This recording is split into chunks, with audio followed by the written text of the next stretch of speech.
नमस्कार दोस्तों, जय हिंद, वंदे मातरम। आप सभी का बहुत बहुत स्वागत है आपके अपने यूट्यूब चैनल एग्जाम ट्रिकी 2.0 में, जहां पर हम बात करेंगे पर्यावरण अध्ययन के टॉप क्वेश्चंस की। और ये सभी प्रश्न आपके शिक्षक पात्रता परीक्षाओं के लिए बहुत इंपॉर्टेंट हैं। पहला प्रश्न जैसा आपके सामने दिया गया है, दंत क्षय का कारण है। आखिरकार दांत क्यों क्षय होते हैं? क्या वायरस संक्रमण से होते हैं, दूषित पानी से होते हैं, बैक्टीरिया संक्रमण से होते हैं, या वंशानुगत कारक होता है कोई? तो अगर हम बात करें दांतों की, तो भैया आपको पता है कि जो भी जूठन होती है वो हमारे दांतों में लगी रह जाती है। अगर तो क्या होता है, दांत सड़ते हैं इनमें। और सड़ते किस कारण से हैं? जीवाणु के कारण से। ठीक है, तो यहाँ पर आपका बैक्टीरिया संक्रमण जो है, आपका सी ऑप्शन बिल्कुल सही हो जाएगा। नेक्स्ट अगर हम बढ़ते हैं, दूसरा प्रश्न आपके सामने, निम्न में से कौन सा समूह रेशे वाली फसलों से संबंधित है? वेरी वेरी इंपॉर्टेंट क्वेश्चन दोस्तों, पेपर में पूछा गया प्रश्न है।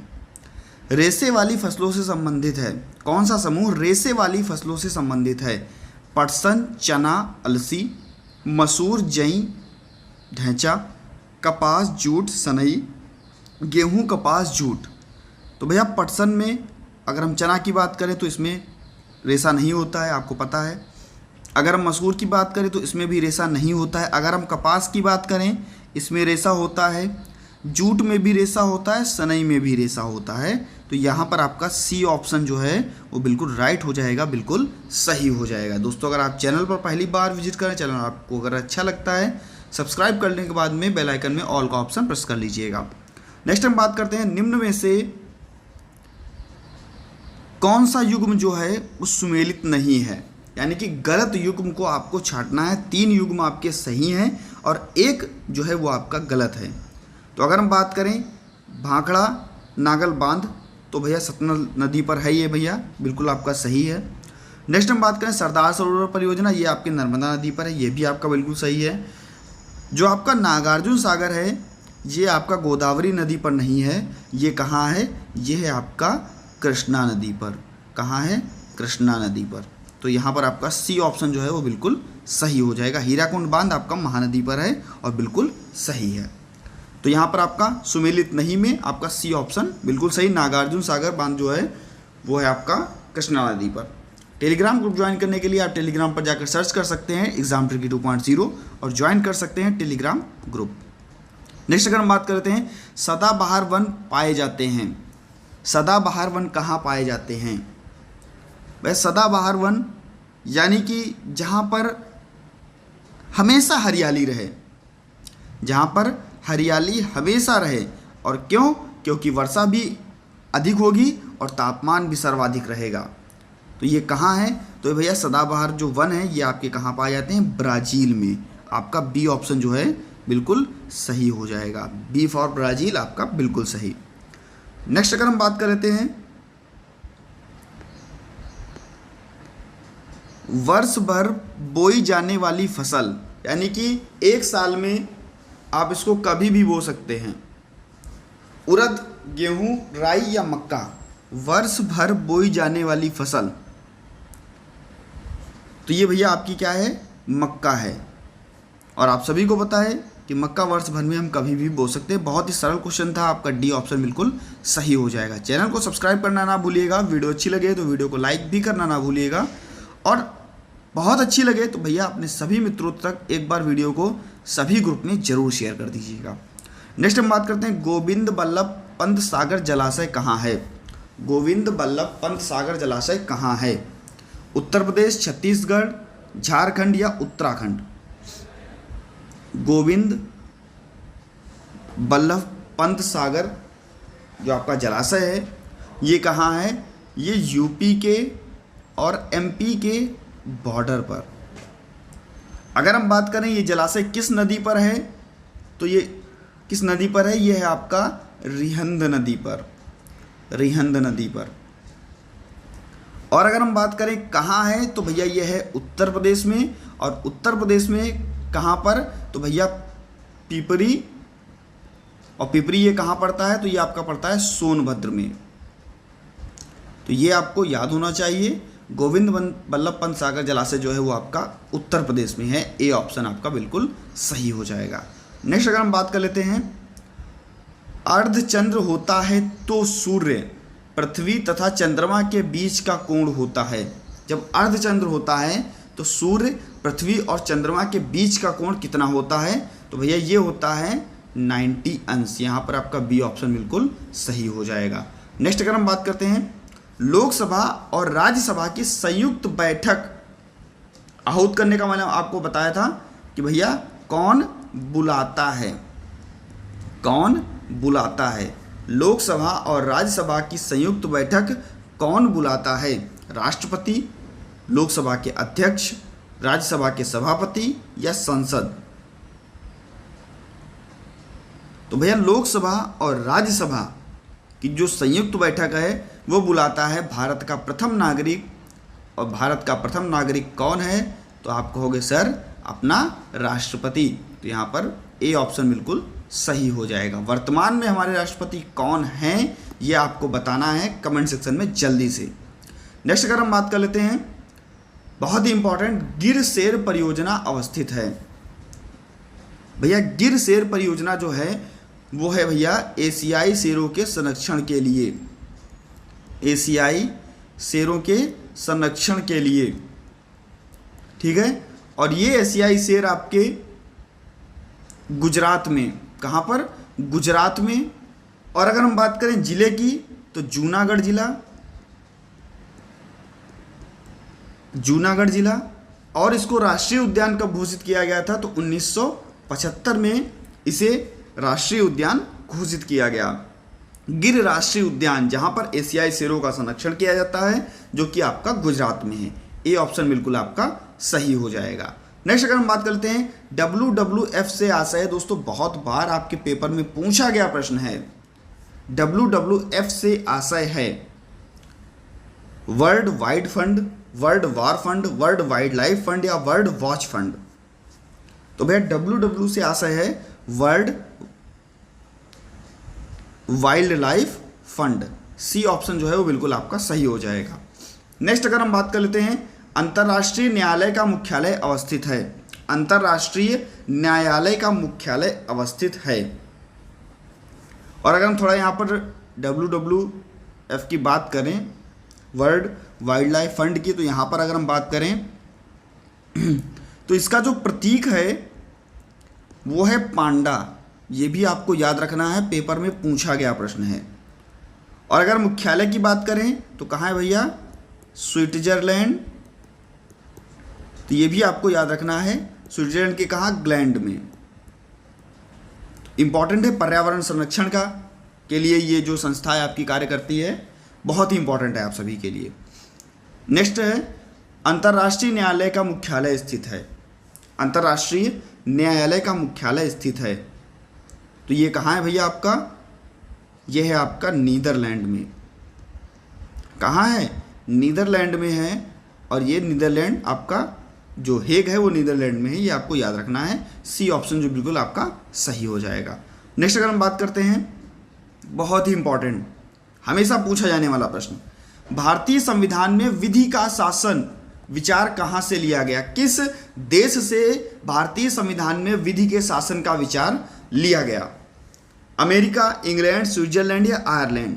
तो अगर हम बात करें मौलिक अधिकार की, आप सभी को पता है मौलिक अधिकार कहाँ से लिए गए? तो कहेंगे सर मौलिक अधिकार जो आपके लिए गए वो लिए गए आपके अमेरिका से। अगर हम बात कर ले आयरलैंड की, तो आपके नीति निर्देशक तत्व जो हैं वो आपके लिए गए आयरलैंड से। अगर हम बात करें विधि का शासन, तो भैया इंग्लैंड। बी ऑप्शन बिल्कुल आपका सही हो जाएगा। और ये तीनों आपको याद रखने हैं, नोट डाउन कर लीजिए, स्क्रीनशॉट ले लीजिए। नेक्स्ट अगर हम बात कर लेते हैं, लोकसभा की कार्यवाही के प्रथम घंटे को कहा जाता है। लोकसभा की कार्यवाही के प्रथम घंटे को क्या कहा जाता है भैया? सार्वजनिक काल, विशेषाधिकार काल, शून्यकाल या प्रश्नकाल? लोकसभा का जो कार्यवाही है उसका पहला घंटा आपका कहलाएगा, जो जिसमें समय रहता है 11 से 12 बजे का, तो ये कहलाता है आपका प्रश्नकाल। डी ऑप्शन जो है वो बिल्कुल आपका सही हो जाएगा। नेक्स्ट हम बात कर लेते हैं, निम्न में से कौन सा शहर यूरोप को अफ्रीका से अलग करता है? यूरोप को अफ्रीका से कौन अलग करता है? कौन सा सागर यूरोप को अफ्रीका से अलग करता है? ये आपको याद रखना है, बहुत ही इंपॉर्टेंट है। यूरोप को अफ्रीका से कौन सा सागर अलग करता है? तो ये भैया अलग करता है आपका भूमध्य सागर। कौन अलग करता है? भूमध्य सागर। तो यहाँ पर आपका डी ऑप्शन जो है वो बिल्कुल सही हो जाएगा। नेक्स्ट हम बात कर लेते हैं, बहुत ही इंपॉर्टेंट, खाद्य श्रृंखला से हमेशा प्रश्न आपका पूछा जाता है। किसी खाद्य श्रृंखला में शाकाहारी होते हैं? अगर मांसाहारी पूछता तो कमेंट सेक्शन में बताइए कि मांसाहारी होते हैं। प्राथमिक उत्पादक, अपघटनकर्ता, द्वितीयक उपभोक्ता या प्राथमिक उपभोक्ता? तो भैया पता है आपको कि जो भी घास होती है, घास को कौन खाता है? अगर हम कह सकते हैं घास को खाते हैं आपके गाय हुई, भैंस हुई, और ये सभी क्या हैं? ये सभी आपके शाकाहारी हैं। और शाकाहारी भैया आपके प्राथमिक में आते हैं, और प्राथमिक क्या? उपभोक्ता। तो यहाँ पर आपका डी ऑप्शन जो बिल्कुल सही हो जाएगा। नेक्स्ट हम बात करते हैं, बहुत ही इंपॉर्टेंट दोस्तों, इतना इंपॉर्टेंट पेपर में पूछा जाने वाला प्रश्न। निम्नलिखित अंतर्राष्ट्रीय संस्थानों में से कौन सी संस्था वन्य जीव संरक्षण के प्रति समर्पित है? वन्य जीव संरक्षण के प्रति समर्पित है, ऐसी कौन सी संस्था है जो वन्य जीव संरक्षण के प्रति समर्पित है? तो ये भैया है आपकी IUCN। इंपॉर्टेंट है, इसका फुल फॉर्म क्या होता है कमेंट सेक्शन में तुरंत छाप दीजिए अभी जा करके। और अगर हम इसके मुख्यालय की बात कर लें तो भैया इसका भी मुख्यालय कहाँ है? स्विट्जरलैंड में है। और आगे हम बढ़ते हैं और इसका आपको कमेंट सेक्शन में फुल फॉर्म बताना है अच्छी तरीके से। नेक्स्ट हम बात करते हैं, भारत में प्रोजेक्ट टाइगर प्रारंभ किया गया। भारत में प्रोजेक्ट टाइगर प्रारंभ किया गया कब से? तो भैया ये किया गया आपका 1973 से। अगर हम बात करें जिम कॉर्बेट नेशनल पार्क की, जो कि आपका उत्तराखंड में है, और उत्तराखंड में है जो कि आपका सबसे पुराना नेशनल पार्क है। अगर हम बात करें तो 1936 में, और इसका सबसे पुराना नाम था हिली नेशनल पार्क। तो ये भी आपको याद रखना है। तो यहाँ पर आपका ए ऑप्शन जो है वो बिल्कुल सही हो जाएगा। नेक्स्ट हम बात करते हैं, और प्रोजेक्ट टाइगर दोस्तों बहुत बार आपसे पेपर में पूछा गया प्रश्न है, तो यहाँ पर ए ऑप्शन बिल्कुल आपका सही होगा, 1973, ये आपको याद रखना है। नेक्स्ट अगर हम बात कर लेते हैं आपका, तिब्बत की सांगपो नदी दोस्तों ब्रह्मपुत्र नदी से बहुत बार प्रश्न आता है। तिब्बत की सांगपो नदी भारत में किस नाम से जानी जाती है? अगर हम बात करें, आप सभी को पता है इसका आंसर क्या है? ब्रह्मपुत्र है। बहुत बार आपसे प्रश्न पूछा गया। अगर हम बात करें ब्रह्मपुत्र नदी की कुल लंबाई की तो 2580 मीटर इसकी लंबाई है। और इंडिया में अगर हम बात कर लें, इंडिया में कितना है? तो भैया 1396 किलोमीटर इसकी लंबाई है, जो कि आपकी इंडिया में है, भारत में है। और ये गिरती कहाँ है? तो ये भैया आपकी गिरती है बंगाल की खाड़ी में। और विश्व का सबसे बड़ा नदी द्वीप जो कि माजुली नदी द्वीप है, इसी नदी में बनता है, ये आपको याद रखना है। तो यहाँ पर आपका बी ऑप्शन बिल्कुल सही हो जाएगा। नेक्स्ट हम बात कर लेते हैं, लोकसभा के चुनाव हेतु अधिसूचना कौन जारी करता है? लोकसभा के चुनाव हेतु अधिसूचना कौन जारी करता है? अगर हम बात करें भैया यहीं पर प्रथम चुनाव आयुक्त की, प्रथम चुनाव आयुक्त कौन थे भारत के? तो ये आपको पता होना चाहिए भैया, कौन थे? सुकुमार सेन। तो ये आपको याद होना चाहिए। अगर वर्तमान में बात करें कि वर्तमान में भैया चुनाव आयुक्त कौन है, तो ये भैया हैं आपके राजीव कुमार। कौन है? राजीव कुमार। इनका कार्यकाल, और ये 25वें चुनाव आयुक्त हैं। अगर हम यहाँ पे बात करते हैं लोकसभा चुनाव हेतु अधिसूचना कौन जारी करता है, तो लोकसभा के चुनाव हेतु अधिसूचना जारी करता है भारत का निर्वाचन आयोग। ए ऑप्शन है जो बिल्कुल आपका सही हो जाएगा। नेक्स्ट अगर हम बात कर लेते हैं, और दोस्तों ये आपका लास्ट प्रश्न है इस वीडियो का। अगर आपको वीडियो अच्छी लगी हो तो लाइक करना ना भूलिएगा, और चैनल पर नए थे, चैनल अगर आपको अच्छा लगा चैनल को सब्सक्राइब कर लीजिएगा, बेल आइकन में ऑल का ऑप्शन प्रेस कर लीजिएगा, शेयर करना ना भूलिएगा, किसी ना किसी ग्रुप में वीडियो को जरूर शेयर कर दीजिएगा। आपका एक लाइक एक शेयर मोटिवेशन बढ़ता है। कौन सीमेंट का मुख्य संघटक है? सीमेंट का मुख्य संघटक कौन है? तो दोस्तों ये है आपका चूना पत्थर। बी ऑप्शन है जो बिल्कुल आपका सही हो जाएगा। तो दोस्तों मिलता हूं नेक्स्ट वीडियो में नई जानकारी के साथ। बने रहिएगा आपके अपने चैनल एग्जाम ट्रिकी 2.0 पर। धन्यवाद।